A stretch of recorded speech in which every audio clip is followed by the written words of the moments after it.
Sono 1361 le edizioni dell'antica fiera di Santa Lucia di Piave in provincia di Treviso, che è ritornata in presenza, grande successo di pubblico. Andiamo a vedere dai nostri inviati e dalle parole dei protagonisti che cosa è successo.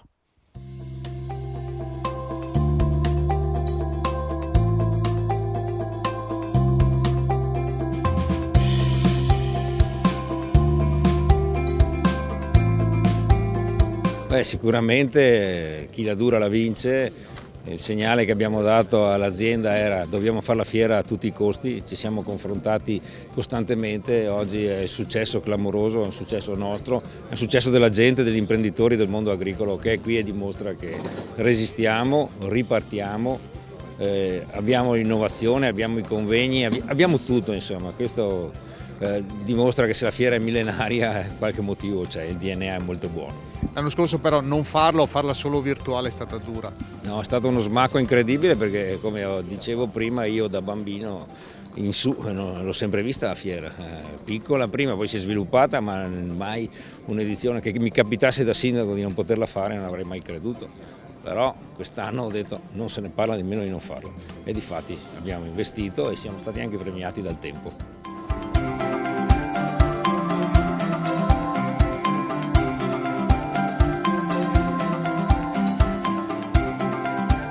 Si riparte sicuramente, io dico, l'ho detto anche prima dal palco, il settore primario non si è mai fermato. Noi abbiamo, penso più di tutti quanti, sopportato la responsabilità di dover dar da mangiare alla gente e quindi la resilienza e la capacità di innovazione che ha dimostrato il settore primario in questo periodo che noi abbiamo vissuto in maniera molto dura, credo rimanga alla storia. Quindi ripartiamo sì, ripartiamo ancora più veloci e penso con delle prospettive ottime. C'è il rischio che qualche settore faccia un po' più fatica? Come sempre l'agricoltura è fatta di luce e ombre.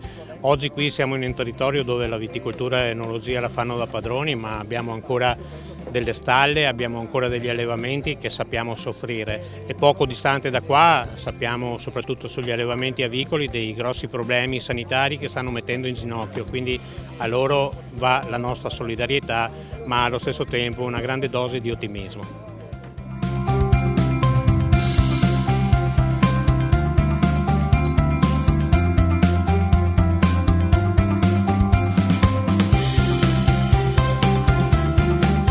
Ma diciamo che sicuramente è una delle manifestazioni più storiche d'Italia e anche d'Europa e è una manifestazione quest'anno che ci piace particolarmente perché è un traguardo, insomma, dopo l'anno di stop forzato dell'anno passato, insomma, dell'edizione 1360, una ripartenza così sicuramente ci dà entusiasmo. In tanti secoli magari sono state diverse le ripartenze, è cambiato il mondo, non è più quello di 1300 anni fa, ma anche quello di 2 anni fa.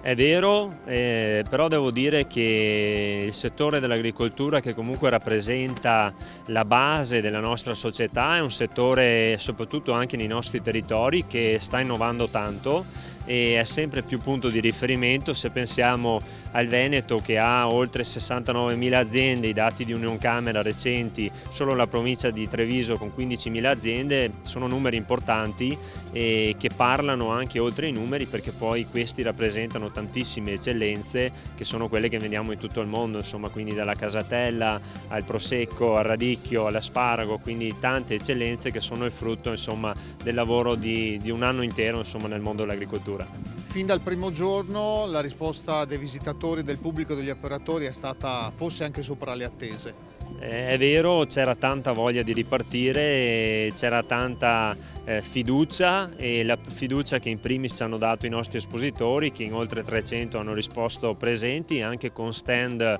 nuovi, con stand innovativi, con tanta innovazione e tecnologia, tanti giovani. Parliamo di agricoltura 4.0, parliamo di agricoltura di precisione, quindi tante novità che guardano a una produzione più sostenibile e quindi anche poi a dei prodotti più naturali e più sostenibili.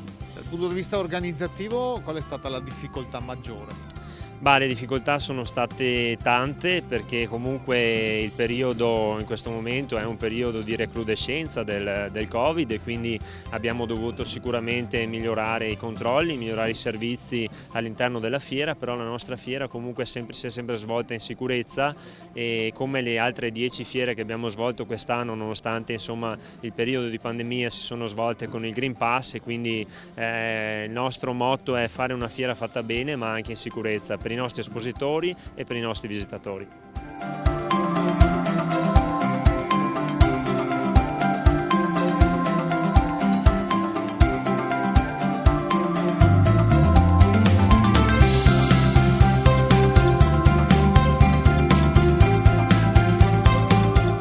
Perché comunque questa è veramente la casa, diciamo la fiera dell'agricoltore, perciò vedere tanta gente che è venuta appunto per conoscere quali siano le tante novità che le tecnologie oggi e i servizi sanno dare è veramente un segnale di grande ottimismo. E comunque le proposte sono tante, oggi l'agricoltore può veramente sbizzarrirsi in tutto quello che è non solo tecnologia ma anche la sostenibilità, e facendo tutto quello che serve anche per rendere la propria azienda virtuosa. Perciò io credo che sia veramente un appuntamento straordinario, che è proprio il momento che l'agricoltore aspetta da un anno per potersi anche confrontare, parlare e anche capire quali siano i problemi di questo mondo, che è un mondo straordinario, fatto di persone che lavorano con grande passione e con grande entusiasmo. Lei ha contatto tutti i giorni con gli associati della sua organizzazione, quali sono le richieste di questo periodo, le esigenze che emergono di più? Ma diciamo che dobbiamo considerare che il settore primario non è mai stato fermo, e questo sicuramente è stato positivo, e abbiamo passato momenti sicuramente difficili.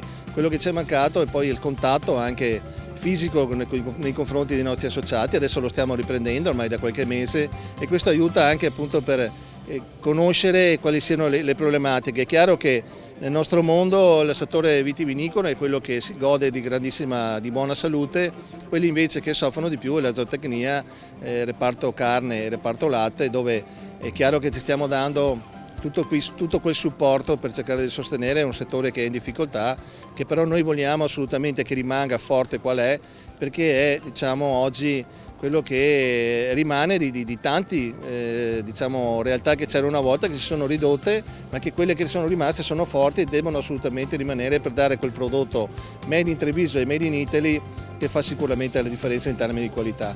Perciò dobbiamo dare quel supporto perché queste realtà possano continuare a fare il proprio lavoro e i propri investimenti e avere anche il giusto ritorno economico.